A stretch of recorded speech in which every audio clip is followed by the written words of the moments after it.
हाँ जी, ये सामने पंचरत्न महल जो 5 मंजिला है, पीछे भी ये दावा किया जा रहा है कि यहाँ पर वो कुछ दीवाने खास धार्मिक कुछ रिचुअल होते थे, नौरोज वगैरह। मुगलों को गार्डन का भी बहुत प्रेमी बताया जा रहा है कि ये बहुत गार्डन डेवलप करते थे। वास्तविकता क्या है, आप बताइए। देखिए, नौरोज तो निसंदेह पारसी लोग मनाते हैं जी। और पारसियों का पूरा कल्चर नौरोज से ये नया साल उनका है, होता है नया, और उनका सबसे बड़ा उत्सव नौरोज के रूप में मनाया जाता है। हाँ हाँ। तो बादशाह अकबर तो तुर्की बताते हैं, तो वो नौरोज से उसका क्या लेना देना। तो इससे बिल्कुल बड़ा स्पष्ट है कि ये मुस्लिम में नौरोज का कोई मतलब नहीं था और ना मुस्लिम मनाते हैं नौरोज को। तो कहीं ना कहीं पारसी तो काफिरों का त्योहार उसको कहते हैं। आतिश परस्त लोगों का त्योहार मानते हैं नौरोज को। नौरोज में तो अग्नि की पूजा और ये सब होता है। तुलादान, इसमें लिखा है तुलादान करते, वो जैनी बनियों में होता था। तो तुलादान तो जैन लोग करते हैं, अपने आप का भजन तोलने के बराबर पूरा दान करते हैं। तो पूरा कॉन्सेप्ट इस तरह से लगता है। पूरा फतेहपुर सीकरी देखने के बाद ये व्यापारियों का जो पूरी संस्कृति है वो पूरी उसी वो परिलक्षित होती है यहाँ से। जी जी जी। कहीं भी, क्योंकि इतना महंगा, इतना बिना निरुद्देश्य के बिना उद्देश्य के कोई भी इस तरह का निर्माण नहीं करेगा। और व्यापारियों को शौक होता है, वो पैसे का इन्वेस्टमेंट करते हैं निर्माण दिखा के अगली पीढ़ी के लिए। जी भाई, बाकी के अन्य लोगों को इससे कोई ज्यादा इसके बारे में कोई विचार आपका? ये सामने जो पंचरत्न बताया है, दावा किया जा रहा है। पंचमहल का मतलब ही, पंचमहल मुस्लिम कल्चर में कुछ होता ही नहीं इस तरह का। पंचमहल अपने आप में नाम में ही अपना छुपा हुआ है। जैनिज्म छुपा हुआ है, जैनिज्म। बिल्कुल। दीवाने आम, दीवाने खास के बारे में क्या विचार है आपका?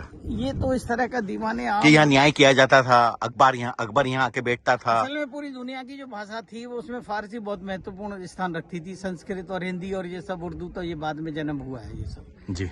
या तो स्थानीय भाषाएं थी या फारसी थी।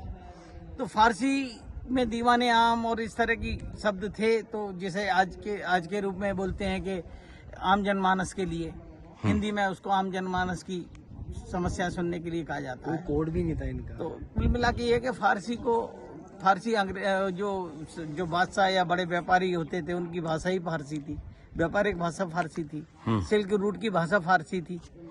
तो इसलिए उस पर कोई ज्यादा कहने सुनने की बात ही नहीं है कि फारसी में लिखा है या फारसी है। ये सब भाई सीधा सीधा है कि जो राइटर बिल्डिंग कलकत्ता में बहुत सारी किताबें लिखी गई और उसमें नई नई कहानियां लिख के नई नई कहानियां हम लोगों पे चेप दी गई।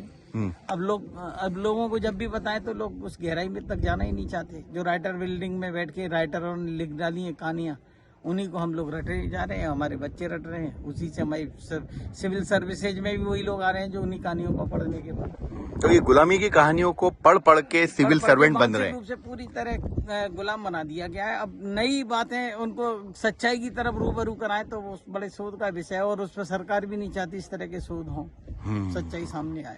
जो इंडोनेशिया से जो छोटे सलवार यहाँ इंडिया में आए, उनको इन सब का मालिक बताया जा रहा है। इस बारे में क्या विचार है आपका? रोहिंग्या जो अपने आप में अभी तक सेट नहीं कर पाए, क्या उनमें इतनी दम है कि वो इसको कर लें?